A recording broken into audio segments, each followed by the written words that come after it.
They're poorly made, forgettable, boring, and they clear servers when they come up. Hey buddy, Dom here, and today we're going to count down the top 10 worst official Team Fortress 2 maps. For this list, we'll be ranking maps that play poorly, are aesthetically horrendous, and technically awful. Halloween and utility maps such as Item Test are exempt from this list. Only non-beta official maps that are meant to be played are considered. Number 10. Payload Race Hightower. The map in itself isn't very bad, but its small problems add up. It's wide open with 2 sniper perches on both sides of the map, giving it two-fort syndrome, the problem where snipers only exist on both sides of the map to snipe each other. The map's wide open, making it ideal for market guard or soldiers, who only focus on getting their specific kill over playing the objective. Winning the map requires pushing a payload cart up a large hill that can cause it to slide back down, all in front of the enemy team's spawn room. These small problems all combine into a situation where battles happen sporadically around the map, and players are discouraged from playing towards the objective. Number 9. Payload Hoodoo. Although widely despised, it's hard to determine what's particularly bad about Hoodoo. Its main fault is the choke points and cramped areas throughout the encouraged spam. Every side path is a one-person wide corridor. The entirety of the map is bland and generic looking. It's a desert theme taken to the boring extreme. Number 8. Capture the Flag Turbine. This map is large and empty. Most of it is simple with no detail. The map has large vents. These vents are narrow, so they don't allow players to dodge or get out of the way of any sort of encounter with an enemy. This leads to combat in the vents equaling the DPS race to see who kills who first. Another negative point about the vents is that they lead to a one-way drop down into a team's intel room without the ability to see what really lies ahead. This leads to situations where players blindly jump to their death. One of the main hallways in the map passes by spawn rooms, which encourages spawn camping.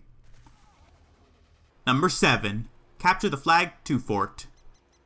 This is one of the, if not the, most iconic Team Fortress 2 map, but that doesn't stop it from being bad.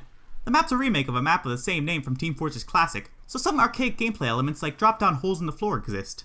The map has a weird split spawn room, where one of the spawns exits into a high traffic area of the map and is thus prone to spawn camping. The battlements attract snipers.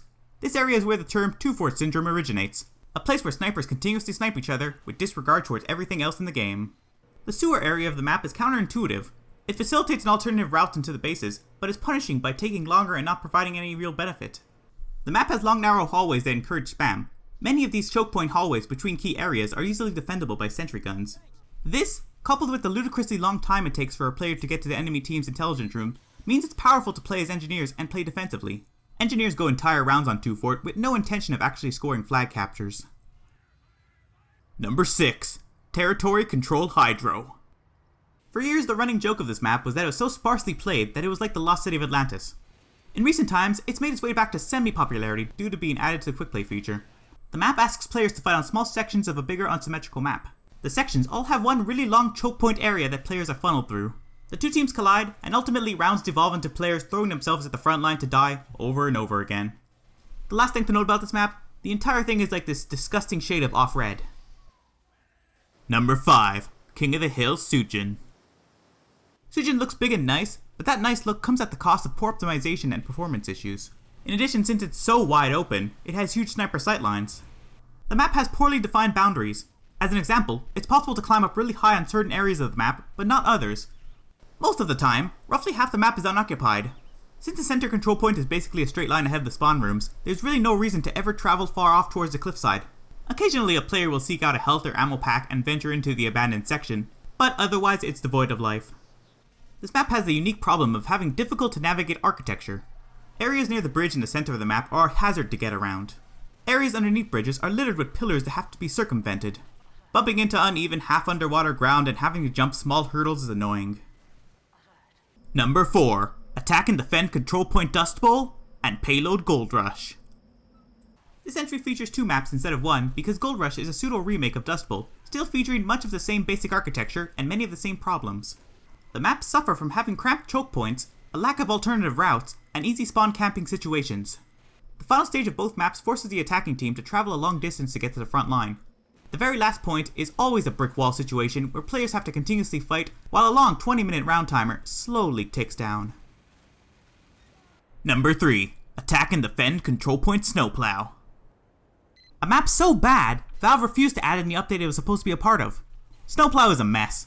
It's a confusing mixture of game modes producing an underwhelming and pointless gimmick of a train passing through an area. The map suffers from unrealistic aesthetics, performance issues, and severe spawn camping. Number 2. All of Manpower Mode. The entirety of Manpower Mode maps are on this list because the game mode is bad. Most maps are lazy ports of existing official maps with added bugs, and the ones that are not are just uninspired and boring. Before revealing the number 1 pick, here are some honorable mentions. These maps didn't quite make the list, but deserve recognition for being below average.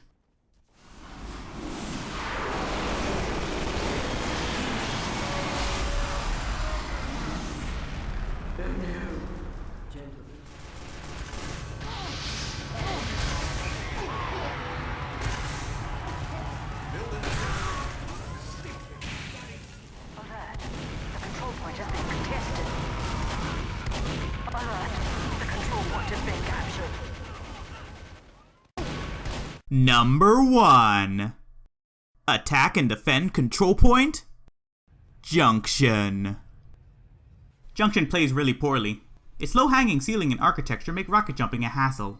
The entire map is too small. Its control points are all close together, and the attacking team can reach the final control point very quickly from their spawn. The long narrow hallways encourage spam and hinder dodging damage.